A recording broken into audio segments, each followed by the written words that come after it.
aside from putting a rocket up the gold price or clobbering the dollar, because you need to understand that gold and the dollar are inverse to each other.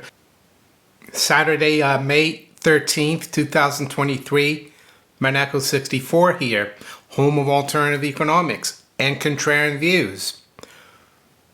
So we're going to talk about the debt ceiling and the current impasse. We're also going to talk about the U.S. government's total liability that they have, which is huge. And we're going to look into whether they could magically solve things by revaluing the price of gold. And some of you probably know that U.S. gold is actually valued at $42.22 per troy ounce. That's what they call the statutory price. So we're going to look into that. Jim Rickards and Rafi Farber have covered that. I want to give my 2 cents on it. Before I do start on the debt situation, just wanted to give a shout out to Gold Investments in London. They've been an affiliate for many years, and for all my UK viewers, if they're looking to buy some gold or silver, give them a try. I've got all the details below in the description. They'll give you a small 0.5% discount off the offer price. If you use my promo code Monaco64, you can go online, you can call them on the phone, Oliver or Simon, and you can even go there personally. They're actually behind the Bank of England. Well, at least it's probably a safe place to be. Anyway, just wanted to put that out there. Of course, for my US viewers, I do have a couple of other affiliates, ITM Trading and Miles Franklin. Yeah, all the details for those affiliates are also below in the description of all my videos. So Rafi Farber covered this, the fact that they could use the gold, like a gold bullet, or something like that, to basically reliquify the balance sheet of the Federal Reserve, because it's the Federal Reserve that has claim to the 8,133 metric tons that is official gold reserve of the United States. They have gold certificates. And why is that? Well, because back in 1933, when FDR signed Executive Order 6102, asking Americans to hand in their gold, the so-called gold confiscation, and I think only about a quarter of the gold was handed in. The Federal Reserve had to issue a liability or an asset to those people who brought the gold, Federal Reserve notes. And then when the Federal Reserve moved the gold for the U.S. Treasury into Fort Knox and other depositories, the U.S. Treasury issued those notes, a liability and an asset to the Federal Reserve. And the Federal Reserve still has those gold certificates. And as I said, back in, I think it was 73 or 74, they revalued the statutory price. I think they had revalued from 35, which was the old Bretton Woods, 1944 to 71 price, and then they revalued it to 38. It didn't help things. Then they did it again to $42.22, and it's still valued at that level. And as you can see here, the Federal Reserve's assets, the gold certificates, are valued at just over $11 billion, which is $42.22 times almost 262 million ounces that they have. I think it's 261.5 million to be exact.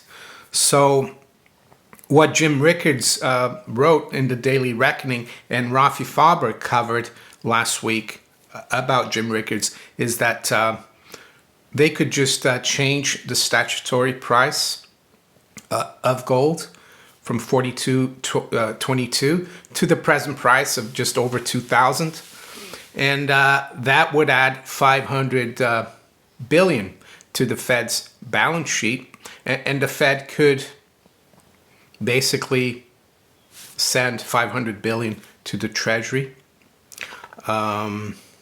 because the Treasury would have to issue more gold certificates, and I guess that would solve the problem of the debt ceiling for a while.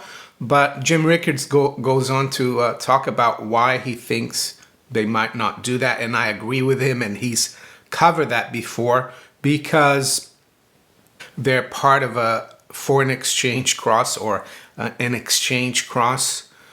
So if gold goes up, the dollar goes down. So that's how it works. It's very simple. And of course, the dollar's been going down, well, since 1933. It used to be $20.67 an ounce, and now it's 2,000. So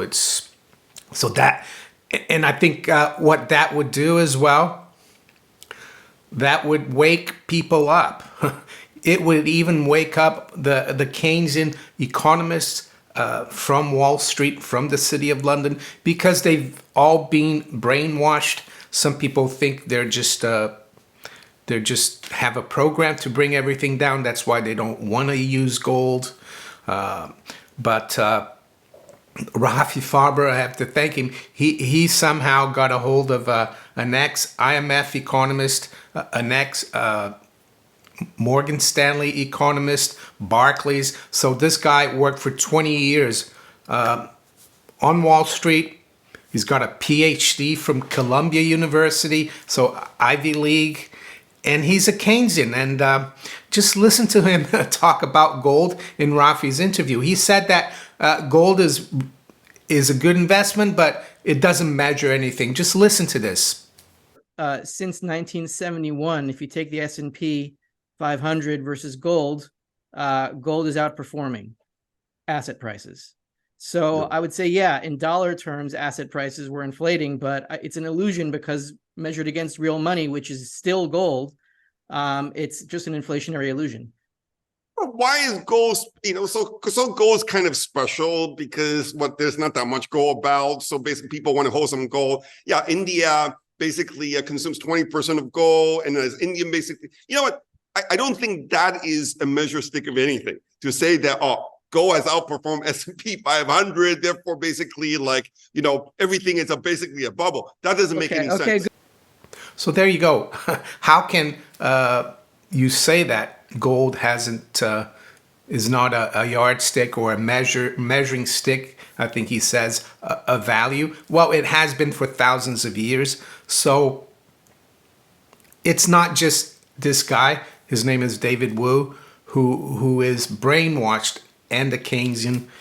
Even John Exter, the guy who came up with the John Exter's pyramid, inverted pyramid, which we will talk about in a minute. I just saw this article from Sri Lanka talking about John Exter, how he told someone in the 60s that he used to be a Keynesian, and he said when you walk into Harvard economics class, they will brainwash you into Keynesianism. So I think that's what it is, and what using this magic bullet that gold could be would basically put gold back in the public conscience, and especially on Wall Street, and say, look, gold is money and it's useful. And you might think, well, these people must know that, but no. Just listen to Rafi's full interview with David Wu. I'm going to put it up in the cards. My wife and I were listening to it together last night, and we were laughing big time. And we were saying to each other, how can this guy be a PhD economist?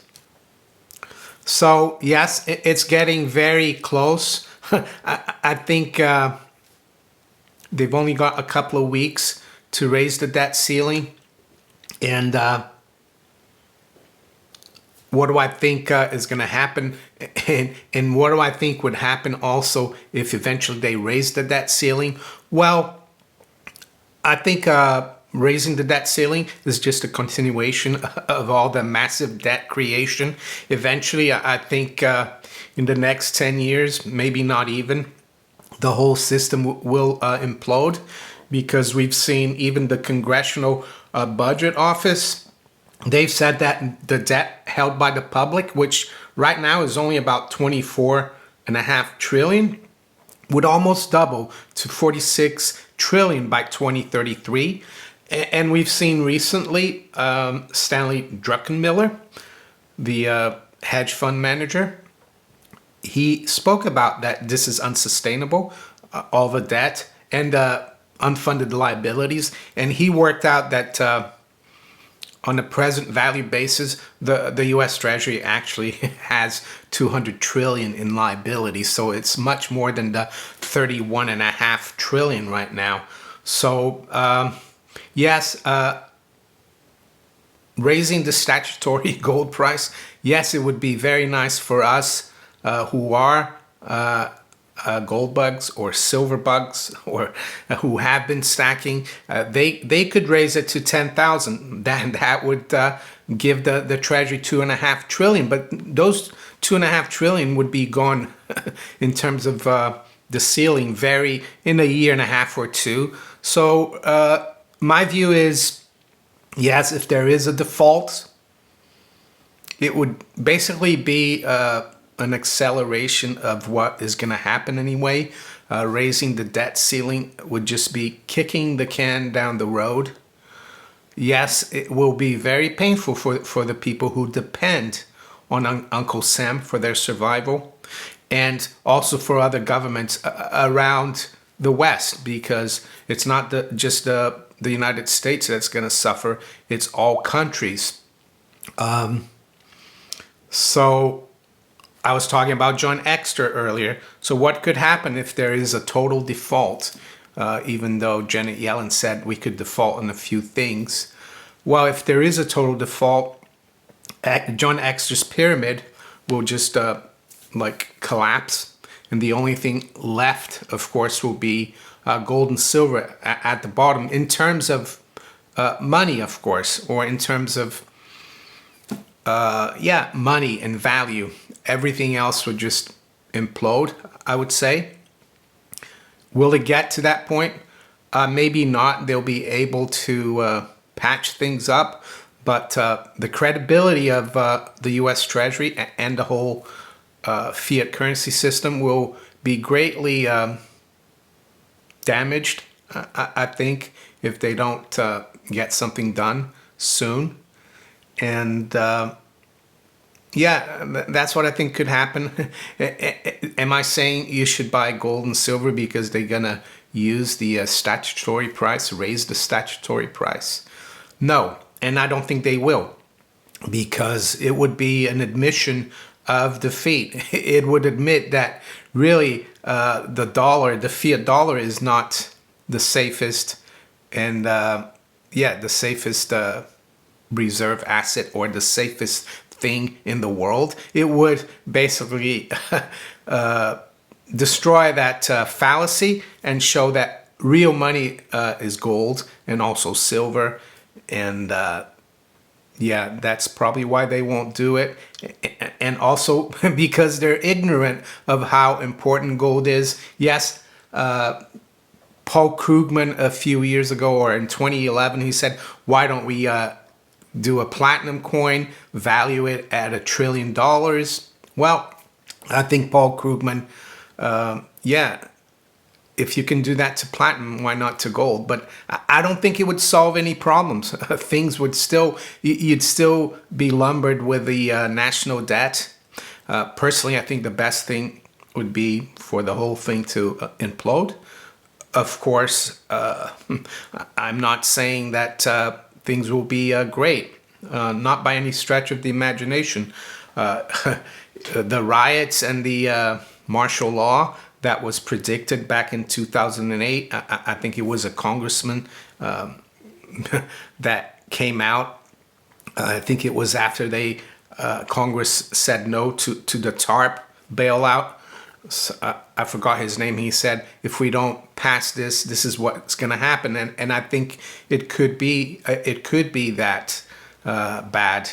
So there you go. Yeah. Unfortunately, Mike couldn't do the Mike and Mario show last night, UK time. But hopefully we're going to do it again next week. And with that, I'm going to wish you all a very good weekend. Take care. Bye.